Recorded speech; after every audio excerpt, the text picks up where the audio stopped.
Hey, this is Troy from Planet 76. We've got some really good Sixers-focused content coming your way today. Make sure you subscribe to the pod so you can be in the know when we release new content. Enjoy the show. What's going on, Sixers fans? Welcome to another episode of Planet 76 Podcast. I'm one of your co-hosts, Troy. Michael's here with me as always, and Sixers are just coming off a final in Charlotte where they pick up a 110-104 victory to improve. I can't believe the next few words that are going to come out of my mouth are going to come out of my mouth. The Sixers now improve to 5-14 on the season. And they actually have their first winning streak of the season. It is December 3rd, and we're talking about the Sixers' first time on the season winning 2 games in a row. That's crazy as well. But this is episode 165 of the podcast. Whatever you want to say, however you want to shake it out. I mean, I think the one thing that we need to note is that, as the Sixers win 2 in a row, what's important, over this next stretch, however many games you want to throw into it, they're in a hole and they really, really, really need to stack wins. Like, you just got to keep winning basketball games. The game tonight against Charlotte looked like very promising, like they're going to run away with it late third quarter and let Charlotte get back in it. Charlotte actually took a 1-point lead with a minute and a half left, and you're like, you have got to be kidding me. But Tyrese Maxey stepped up in a big way and was able to seal the deal against the LaMelo Ball-less Charlotte Hornets tonight. Shouldn't have been as close as it was at the end, but we'll get into that. Michael, so yeah, Sixers are 5-14, winning 2 in a row. We'll take any victory we can get at this point in the season. So how are you feeling over there? I'll start with this. For all the lows the Sixers have reached in even the past 5 years, 6 years, hardly beating the Charlotte Hornets without LaMelo Ball, albeit no Embiid. They did have Paul George, and he scored 30, so that's kind of something to note. But with all the lows, I feel like this is one of the lows for the Sixers in recent memory. And 2 wins in a row, this being their longest win streak of the season, against the Pistons and the Hornets, again, without LaMelo Ball. I can understand a lot of the frustration that's going around at this point, especially because we're now going on 6 weeks into the NBA season, and the Sixers, record-wise, are one of the worst teams in the league. Not just the Eastern Conference, the entire league. And it's really easy to get kind of roped into that and say, oh, the season's over, they're done. 4-15 is an insurmountable hole that they've dug themselves into. But at the same time, that's one side of the coin, but then there's another side is, okay, well, there's 60-plus games left in the season. Actually, I think it might be 60 on the nose. So you can still look at it both sides and say, well, they've dug a massive grave for themselves right now. And it's going to be tough to get out of it. But in theory, they still can, because there's still a lot of time left in the season. Again, especially because Embiid, Maxey, and PG have played 8 minutes together. Still, we've been talking about this for 2 weeks now. They've played 8 minutes together. And the Sixers have played 20 games. We're almost a quarter of the way through the season. And their 3 best players, the big 3, have only played 8 minutes together total. So, frustrating, for sure.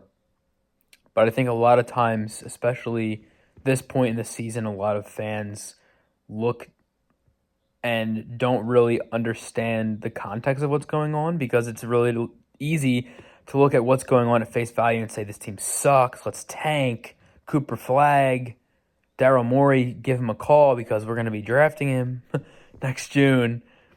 But at the same time, it's not that simple, because there is still a lot of time left in the season, and there is still a lot of time left to turn things around. Joel Embiid will play eventually. I don't know when that is. I'm obviously not an insider. I don't have any inside information in the organization, but Embiid will play eventually.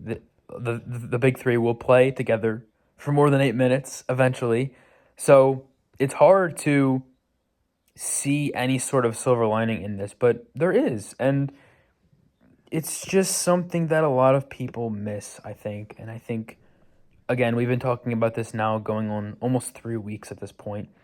But it's Mm-hmm. just really important to constantly remind people of this, viewers of the show, Sixers fans in general, that the season is definitely not over, and there's 82 games in a season for a reason. There's a lot of Yep. time left. Yeah, I mean, I think, we've said it a few times, like, as you mentioned in the last few weeks. Um, every team's going to have really, really dark stretches, and I think, and I've said it before, we've both said it, the Sixers stretch that they've had to start the season, it just happens to be the one that starts the season, and so it's very, very heightened. Because every team's going to go through a difficult spot, and, hopefully the Sixers are breaking out of that a little bit. I mean, George is back, and he's coming off his best game against Charlotte tonight.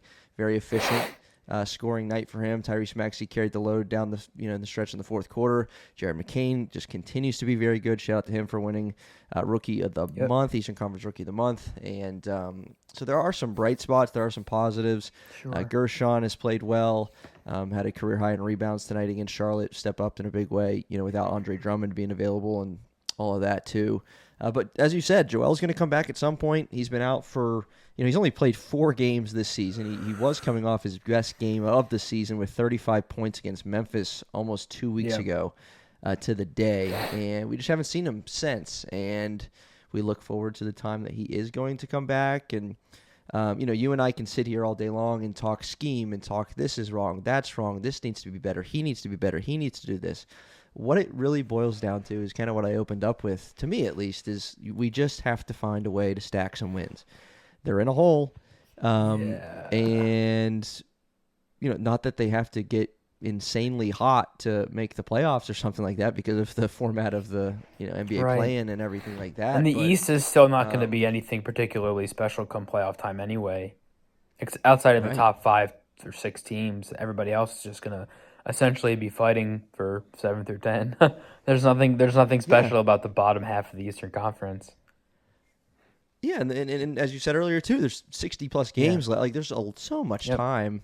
Now again, the longer where this stretch were to continue, the bigger that hole would get, and the less time they'd have to climb out of it. So hopefully the worst is behind them. I would have to imagine it is. Yeah, you think. Knock on wood, right? Like how could it get worse than it had already been? This is their first 2-game win streak, albeit against the Pistons and Hornets, but we'll take it. And the road ahead isn't necessarily going to be easy, but the healthier these guys get, the more used to playing together they get. I mean, this was the best they had looked in some ways all season against Charlotte until that fourth quarter. Right. The middle stretch, second and third quarter, it was like, man, this team, they're having fun. This is different. They're hitting a lot of shots. This is new.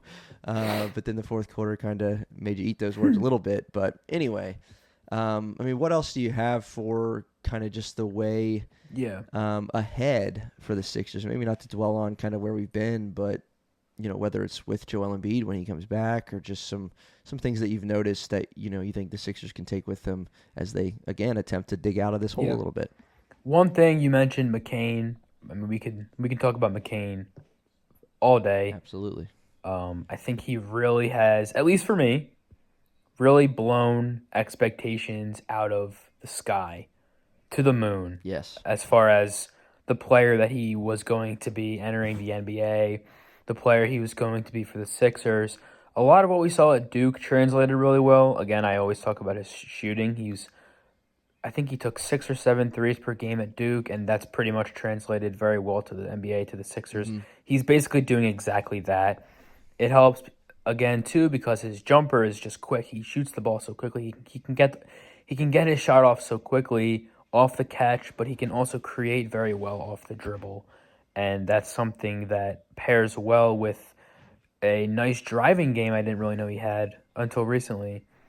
Very, very, very solid and even sometimes lethal combination because he can leverage his shooting into easy drives to the basket. And that's something that can be tougher for smaller guards in the NBA today, especially just because the game, like, everybody is a mountain nowadays, especially wings and forwards. So being able to get down there as a small guard is something that is really rare in my opinion. But also Gershon, I think you mentioned him, but I mean, I'm gonna be honest.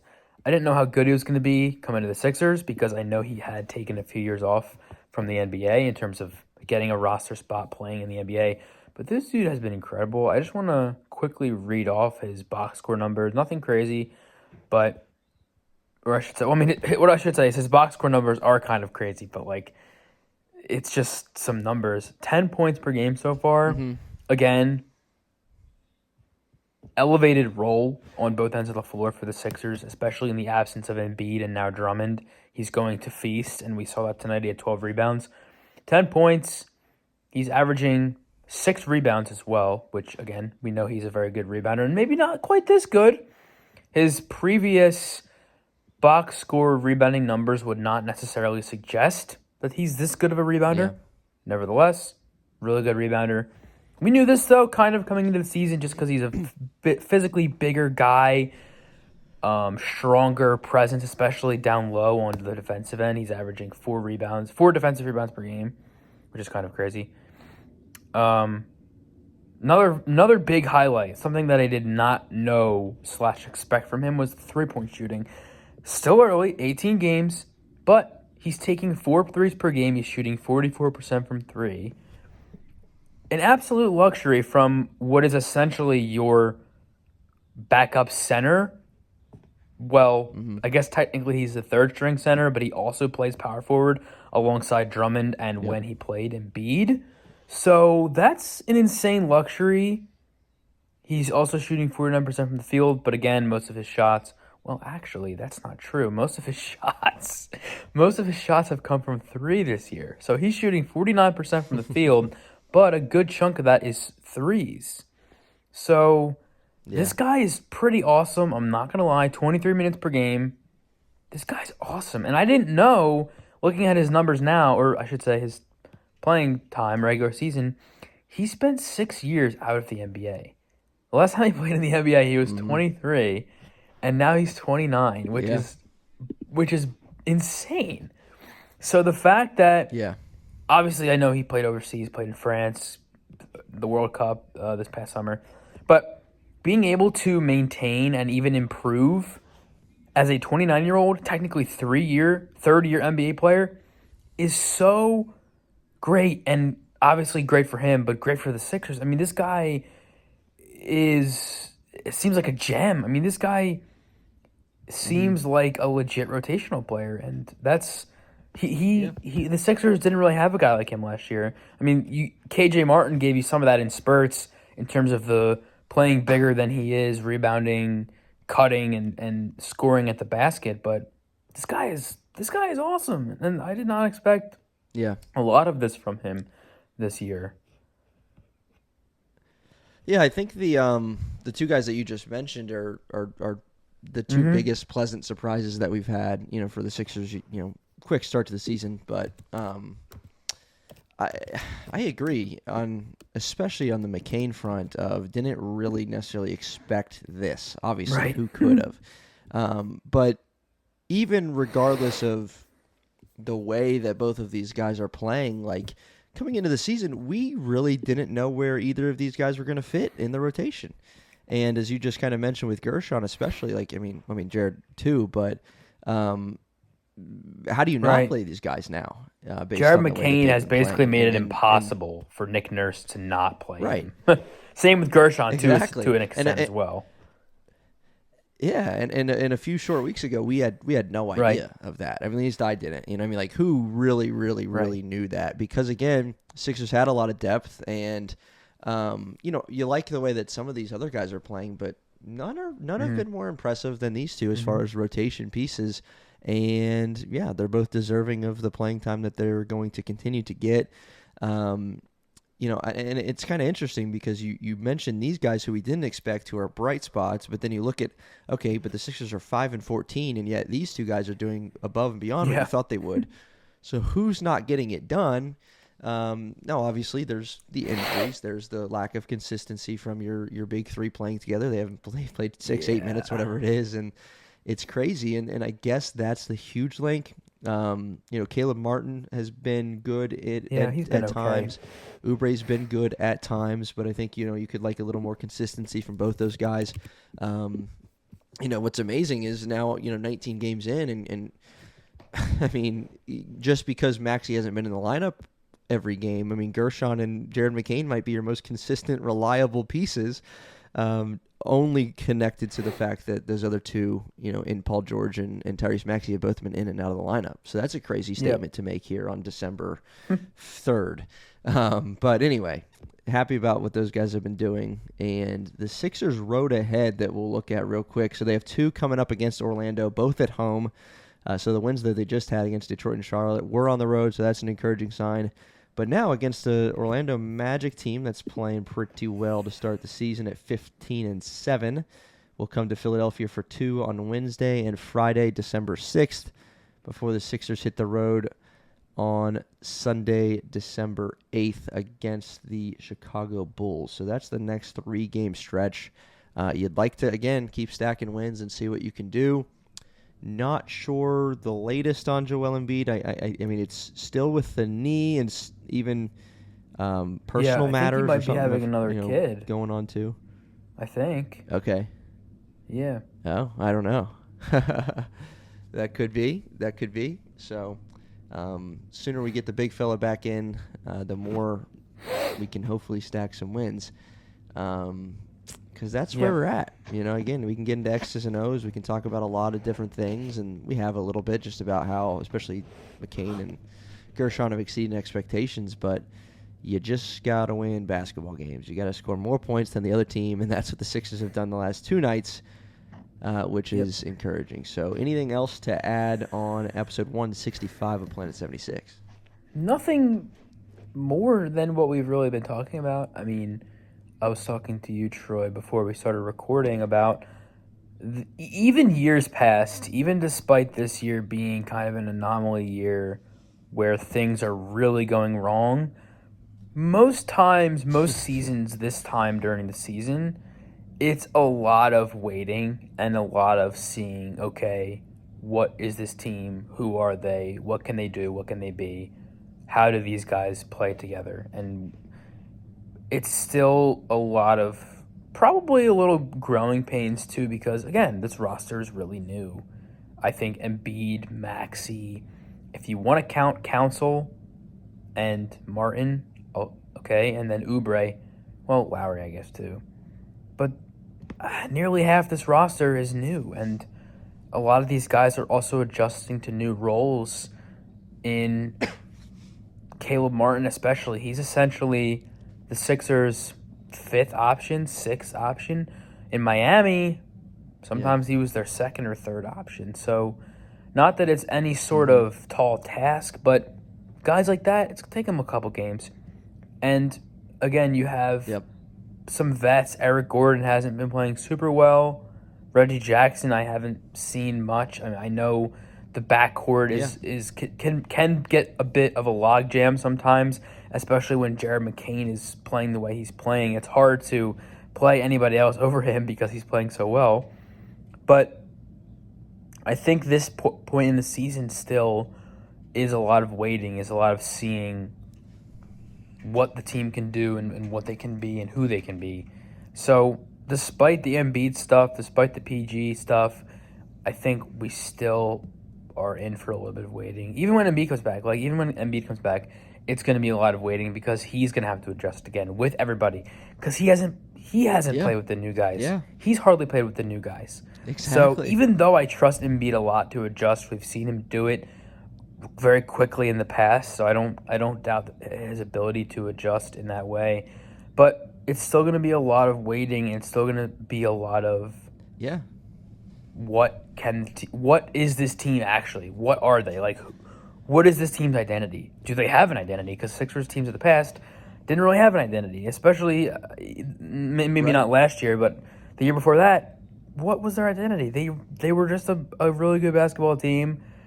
Didn't really have anything to hold their cards to. It was just they were just a good basketball team. Like, nothing wrong with that, but they didn't have they had no calling card. There was nothing you could say, oh, the Sixers are elite at this, elite at that. So it's still going to be a lot of waiting and seeing what they can actually be at their full strength, because this team can be really good, but it just depends on if they can all play together. Yeah. Yeah, I mean that's an excellent point, because and I think it's one that we hit on. Yeah, we probably either last talked time we about that recorded or the time before that. I feel like. Yeah, but it's so true, and it just continues to. It's you're exactly right. It's waiting, and then even when this team is full strength, it's waiting, because there's a lot of getting used to, as far as rotations, as far as I'm playing with this guy now. I've never played with this guy before. How is that going to work? And this lineup and that lineup, and what that makes me think of is, for a lot of teams, maybe you kind of figure out your identity around game 20, 25, whatever it is. Yeah. It's a but lot for different. The Sixers. Mm-hmm. Sixers this year, it might be game 50 where we start to figure out who we have and what we got, and it's just different, and that's okay. You just got to win ball games. I keep coming back to that. And then the other thing, and then I'll be done for sure. The other thing, you just mentioned Jared McCain again, and that made me think of something I meant to say earlier. Is what I've been most impressed by with him is his ability to create for himself. Now Underrated again, as a smaller guard, game. I knew he had that in him, but when you come to the NBA, some guys just straight up become these catch and shoot players, and obviously he has an ability to knock down shots, off the pass. But he has a really, really strong ability to create for himself at all three levels. He has a mid-range floater kind of thing. He can get to the rim a lot better than I thought he would, and he's knocking down the three ball, which we knew he could. But even in a way, I'm not trying to overhype what he does, but he has an ability. There's a part of the first half tonight where he kind of took over for a stretch, where he's the guy on the floor. He's going to get the ball and he's going to go make a play, and that's really, really encouraging to see from a rookie who's 19 games into his career. So that's pretty cool that you have another option of a guy who can really spark something, and it's not a surprise. Like maybe first few games you're watching like, oh man, I didn't know this guy could do this, but now it's like you expect what he's doing to work, and it is. So I think that's awesome. I'm really happy about it. I don't want to say this and rile anybody up, but there's some Steph Curry to his game in a way. I don't want to. I'm not comparing him to Steph Curry. I'm not saying he's going to be the next Steph Curry, but there's a little bit of Steph Curry to his game, and in the way he moves without the ball, the way he moves, and the way he moves. I mean, with the ball too, obviously, but I don't know. And I it's a rare activity that he has off the ball that I feel like a lot of guards don't really have nowadays, because a lot of guards, I mean, there's a good chunk of guards in the NBA who can't shoot. Like, they shoot a couple threes a game, but only because they have to and because it's part of the scheme on offense. Right. But they can't shoot. So when they don't have the ball, they just stand there and do nothing. Jared McCain doesn't do that, and that's a really, again, especially for a small guard, because he has to make the most of his height and his size. Like, for just as an example, for a guy like Luka Doncic, he's 6'6", 6'7", so he can do a lot more. And he's also way physically bigger than Jared McCain. He can do way more because, one, he has like half a foot on a guy like Jared McCain. He can do way more. He can see the court better. So when it comes to that, it's so nice to see a small guard who can already shoot but use that to his advantage. Like, even when he isn't able to physically shoot the ball, teams know he can shoot. So they're like, oh, where's Jared McCain now? We have to make sure he's got to stay. He's got to stay in front of us. We got to know where he's at all times. So I think that's also a luxury in itself too. Yeah, he's good, man. He's good. He's impressed, and I think he's going to continue to get better. I think. Well, let's put it this way: Jared McCain has watched a little bit of Steph Curry tape. I think probably. I think he's watched a little bit. Yeah. And trying to emulate his game, and happy for him. Happy for him for the Rookie of the Month, and happy that he's a Sixer. So anyway, that is it for episode 165 of Planet 76. Hopefully the Sixers can keep stacking some wins here, as again they've got Orlando for back-to-back. The first of which is coming off a back-to-back with tonight against Charlotte, and then got Chicago on the road on Sunday. So we'll see what the Sixers do. over the next few games, and then we'll talk to you in a little bit. Planet 76, episode 165. We are out.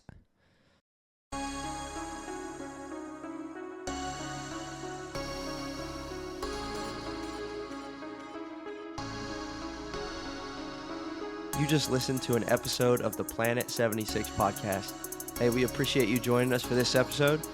Whatever platform you're on, why don't you hit that subscribe button for us, and we'll see you next time.